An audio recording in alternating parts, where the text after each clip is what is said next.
Empezamos aquí a Prohibido Callarse. Le decía que tengo conmigo a un gran amigo, pero además creo yo, y he conocido a muchos buenos, uno de los mejores analistas que tiene la situación cubana.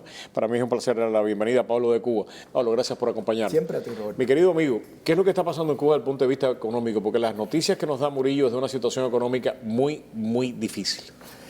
Pienso que para enfocar lo que Murillo ha tratado, y valga la redundancia, de enfocarle a la población, es que sencillamente viene una nueva crisis. Ahora, ¿qué ocurre? Que es una nueva crisis que ya el gobierno no puede tapar. Es decir, el gobierno ha ido tapando pedazos. Suelto y que hagan peluquerías y zapaterías, suelto y que digo que ya el Estado no puede ser el padre de todo lo bueno, y suelto y digo que ahora pueden viajar un poquito, y ahora no. El asunto está en que el error más grande que cometió el gobierno, entre los muchos, es tratar de arreglar ahora lo que él mismo siempre ha hecho, que es desangrar una economía por caprichos políticos y devaluar toda una masa productiva, es decir, llevar la masa productiva de la nación a la vagancia asalariada. Entonces, esa situación ya no la puede seguir desarrollando. ¿Por qué? Mira, los soviéticos le daban muchas cosas y crecía mucho y nadie se acababa.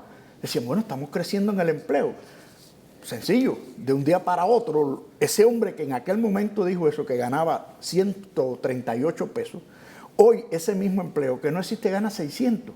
Entonces, ¿qué ocurre? Sencillamente tú tienes una masa productiva mucho menos productiva, con un nivel de salario, entre comillas, alto, y un poder adquisitivo tan bajo que depende de aquellos que siempre, y por suerte o desgracia, lo han mandado a un último nivel del escalafón cubano, que es el exilio. Exactamente. Es más, lo único que están haciendo, el único plan A, el B y el plan C que tiene el gobierno cubano es mandar más cubanos para acá, para que los cubanos cuando lleguen acá le manden dinero para allá. No hay absolutamente más plan para sacar al país de la crisis que tiene. No tienen absolutamente ninguna otra alternativa. Siempre, y lo he planteado contigo de forma reiterada, el gobierno cubano, verbigracia, se sustenta con el nivel de consumo.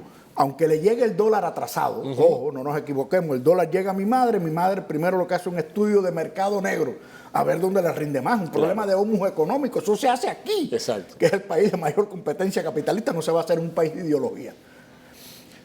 Después, ve a ver qué con el mínimo logran esas tiendas para que le llegue a esta persona. Pero ¿qué ocurre? Que todas estas personas que están manejando estos cheques para decidir a quién le paga, todos los días le pagan menos a los que le mandan esos suministros y le exigen que le financien más esos suministros. Es decir, ni la capacidad que tenía Cuba de forma paraestatal de mantener un flujo de importaciones hoy lo tiene. Y el cuño final fue el presidente hoy de turno, que llegue a ese país, legitima un gobierno. Porque eso ¿Fue un error que invitaran a Obama a ir a Cuba? Bueno, es que él fue.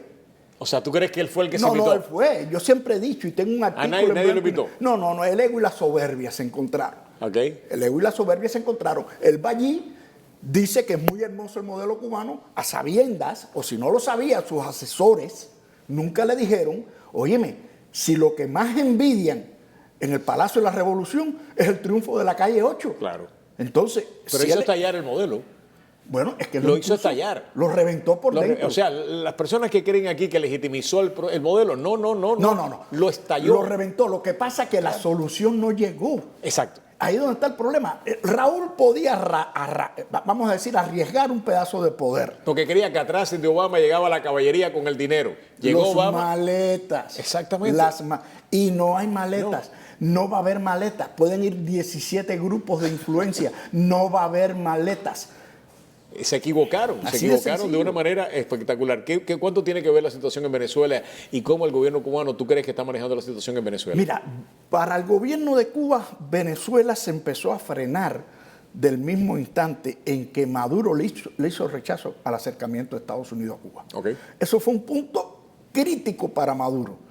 Lógico, Maduro, estamos hablando de una persona mononeuronal que no tiene mucha capacidad con la media neurona que le resta para analizar sus actos políticos. Pero además sí se dio cuenta de que lo estaba negociando. Total. Eso sí se dio cuenta. Él no es bobo ahí. No, en esa media neurona se dio cuenta de me estar negociando. Completico.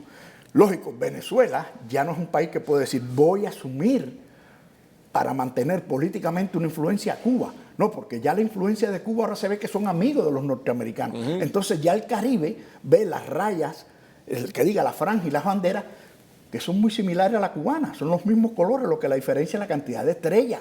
¿Dónde viene el punto? Que los venezolanos sí se dieron cuenta que ya no daban más respecto a Maduro, no la política exterior de Maduro. Y ahí es donde Raúl ni la vio pasar. Y es el resultado de ahora.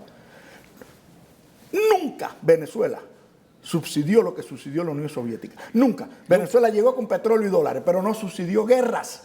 Ni las guerras de África, ni las guerras de Centroamérica. Entonces los costos de los soviéticos eran así, los de los venezolanos fueron así. Lo que ocurre es que el nivel de ineptitud, de ineptocracia del sistema cubano es tan grande que tampoco lo pudieron aprovechar. Porque yo creo que la historia que no se ha contado es la cantidad de dinero que funcionarios del gobierno cubano se han robado de la ayuda que estaba supuesta a llegar de Venezuela a Cuba. No solamente Con venezolanos. O sea, en estos momentos hay una los niveles de corrupción son enormes. Son enormes. O sea, ese dinero que se ha perdido en Venezuela, se ha perdido en Venezuela con la complicidad de venezolanos y funcionarios cubanos. Porque los que tenían el know-how, los que tenían el conocimiento, eran los funcionarios cubanos que venían haciendo esto de la década de los 80. Absolutamente.